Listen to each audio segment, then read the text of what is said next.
Sexual reproduction in fungi. Fungi में sexual reproductions कैसे होती हैं? सेक्सुअल रिप्रोडक्शन फंगस में होती हैं bye formation of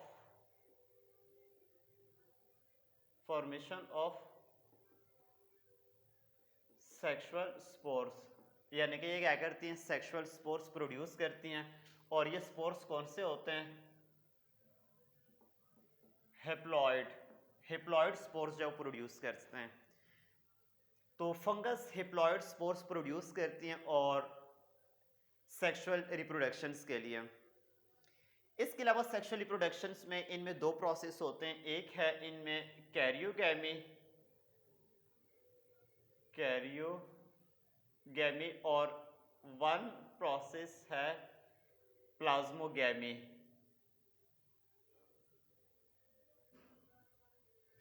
karyogamy and plasmogamy. अब इन दोनों प्रोसेस में डिफरेंस क्या है? कैरियोगैमी इज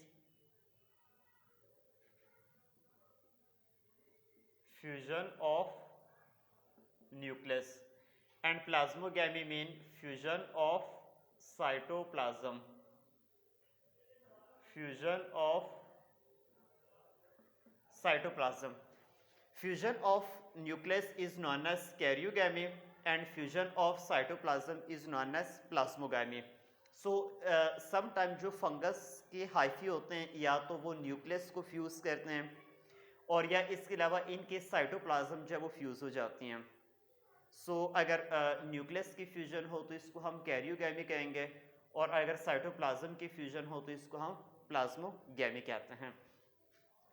इसमें two different hyphae belong to a same species से बिलोंग करने वाले टू डिफरेंट हाइफी क्या करते हैं? अपने पार्ट्स जो है वो एक्सचेंज करते हैं। ये हमारे पास जो है वो डिफरेंट हाइफी हैं, सेम स्पीशीज के जो है वो डिफरेंट हाइफी हैं और ये इनके सेंटर में न्यूक्लियस हैं। समटाइम यूँ होता है कि जब प्लाज्मोगैमी होती हैं, fusion of cytoplasm, let's suppose कि यहाँ पे फ्यूजन ऑफ साइटोप्लाज्म हो गई और फ्यूजन ऑफ साइटोप्लाज्म। जब साइटोप्लाज्म्स की फ्यूजन होगी तो ज़ाहिर बात है उस साइटोप्लाज्म्स के अंदर टू डिफरेंट हाइफी के जो न्यूक्लियस हैं वो भी प्रेजेंट होंगे। अगर हमारे पास एक हाइफी और ये दूसरे हाइफी, इनके साइटोप्लाज्म आपस में फ्यूज़ होते हैं तो दोनों के साइटोप्लाज्म में न्यूक्लियस तो प्रेजेंट होंगे। अब जिस तरह यहाँ पे साइटोप्लाज्म आपस में फ्यूज़ हो गए तो ये दोनों हाइफी के जो वो न्यूक्लियस यहाँ पे प्रेजेंट हैं। इस केस में जो न्यूक्लियस है वो फ्यूज़ नहीं होते।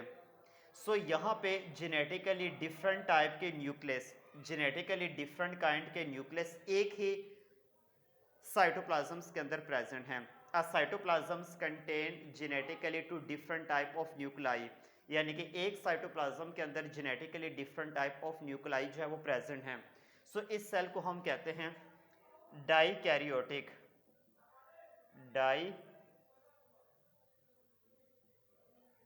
डाइकैरियोटिक या इसको हेट्रोकैरियोटिक भी कहते हैं। डाइकैरियोटिक, डाई का मतलब होता है कि टू, कैरियो का मतलब होता है कि न्यूक्लियस, यानी कि टू डिफरेंट टाइप के न्यूक्लियस। सो इसमें सेवरल जो है वो हाइफी प्रोड्यूस होते हैं और उसके साइटोप्लाज्म्स के अंदर genetically two different kind of nucleus जो है वो प्रेजेंट होते हैं। इसके अलावा some fungus sexual spores produce करती हैं और वही सेक्सुअल स्पोर्स जाके किसी सूटेबल प्लेस पे जब डिस्पर्स होती हैं तो इस तरह उनसे क्या होते हैं? न्यू फंगल हाइफी जो है वो प्रोड्यूस होते हैं। सो ये फंगस के अंदर मेथड है सेक्सुअल रिप्रोडक्शंस। आगे जो फंगस हैं उनके आगे 4 मेन टाइप्स हैं: Ascomycota, बसिडियोमाइकोटा, Deuteromycota and imperfect fungi. यानी कि इनके डिफरेंट जो ये 4 काइंड्स हैं। जब हम इनके 4 काइंड्स को फर्दर नेक्स्ट वीडियो लेक्चर्स के अंदर जब एक्सप्लेन करेंगे तो हम हर एक ग्रुप के अंदर जो मेथड ऑफ सेक्सुअल रिप्रोडक्शन है उनको हम क्या करेंगे, हर एक ग्रुप के इंडिविजुअली जो है उसको एक्सप्लेनेशंस करेंगे, यानी कि फंगस के हर एक ग्रुप में जो मेथड ऑफ सेक्सुअल रिप्रोडक्शन है वो इंडिविजुअली एक्सप्लेन करेंगे नेक्स्ट वीडियो लेक्चर में। सो ये सेक्सुअल रिप्रोडक्शंस इन फंगस के अंदर उसकी जनरल जो है वो इंट्रोडक्शंस थी।